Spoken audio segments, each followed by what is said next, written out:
ذرا سورج کو دیکھو، جب طلوع ہوتا ہے تو پاکستان والا بھی کہتا ہمارے ہاں سورج ہے، ہندوستان والا کہتا ہمارے ہاں سورج ہے، عرب والا کہتا ہمارے ہاں سورج ہے، افریقہ والا کہتا ہمارے ہاں سورج ہے۔ مجھے بتاؤ ایک سورج ہے، کون کون سے ملک میں گیا؟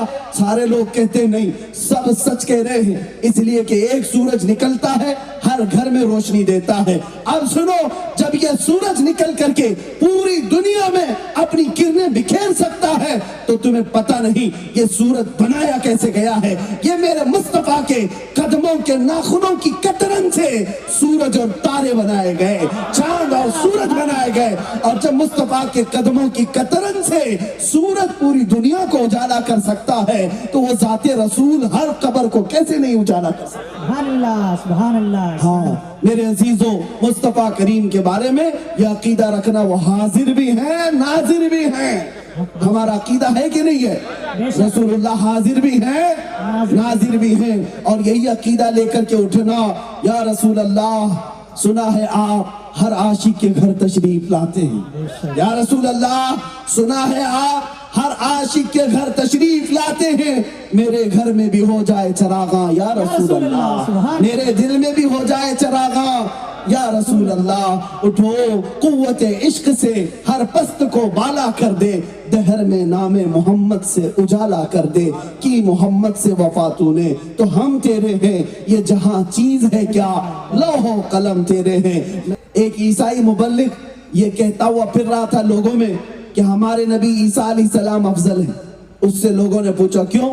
وہ کہتا ہے اس لیے کہ ہمارے نبی عیسیٰ مردوں کو زندہ کرتے تھے، اور یہ بات قرآن میں آئی ہے، عیسیٰ علیہ السلام مردوں کو زندہ کرتے تھے، لیکن پورے قرآن میں محمد صلی اللہ علیہ وسلم مردوں کو زندہ کرتے تھے ایسی کئی بات نہیں آئی، پورے قرآن میں ایسا لکھا ہوا نہیں ہے۔ وہ سب کو گمراہ کرتے ہوئے پھر رہا تھا عیسائی۔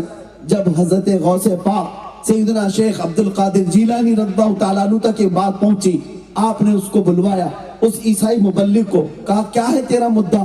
اس نے کہا میرے نبی عیسیٰ افضل ہے محمد سے، اس لیے کہ میرے نبی عیسیٰ مردوں کو زندہ کرتے تھے۔ غوث پاک نے کہا اچھا تیرے نبی مردوں کو زندہ کرتے تھے اس لیے افضل ہیں، چل عبد القادر قبرستان میں چلتا ہے، تو جس قبر پر ہاتھ رکھے گا میں زندہ کر کے دکھاؤں گا، میں زندہ کر کے دکھاؤں گا۔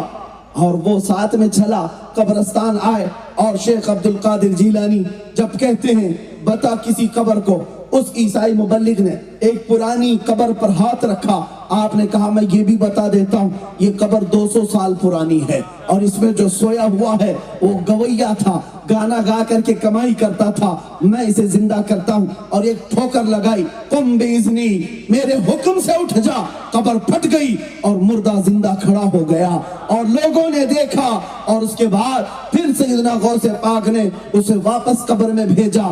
یہ مردوں کو زندہ کرنے والی کرامت اللہ نے شیخ عبد القادر جیلانی کو عطا کی، لیکن یہ صرف لوگوں میں اپنا انفلوئنس بڑھانے کے لیے نہیں، لوگوں میں اپنی طاقت دکھانے کے لیے نہیں، لوگوں میں اپنی برتری بتانے کے لیے نہیں، بلکہ غوث پاک نے اگر یہ کرامت دکھائی تھی تو عظمت رسول بتانے کے لیے عیسائی مبلغ سے کہا تو کہتا ہے عیسیٰ علیہ السلام مردوں کو زندہ کرتے تھے اس لیے وہ افضل ہے، دیکھ تیرے سامنے شیخ عبد القادر نے خود مردے کو زندہ کر کے دکھایا، تو پہچان لے جب اس امت کے عبد القادر کا یہ حال ہے تو عبد القادر کے آقا کا حال کیا ہوگا؟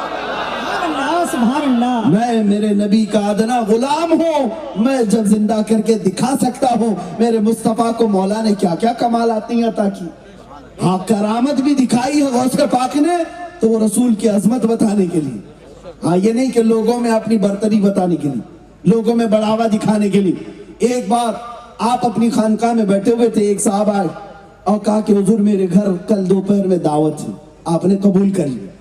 پھر تھوڑی دیر کے بعد ایک آیا، اس نے کہا حضور کل دوپہر میں میرے گھر دعوت ہے، آپ نے اس کی بھی قبول کی۔ تیسرا ایک آیا، اس نے کہا حضور کل دوپہر میں میرے گھر دعوت ہے، اس کی بھی قبول کر لی، منع نہیں کیا۔ یہ کے بعد دیگرے 70 لوگ آئے، ایک ہی ٹائم کی دعوت اور سب کی دعوت قبول کر لی۔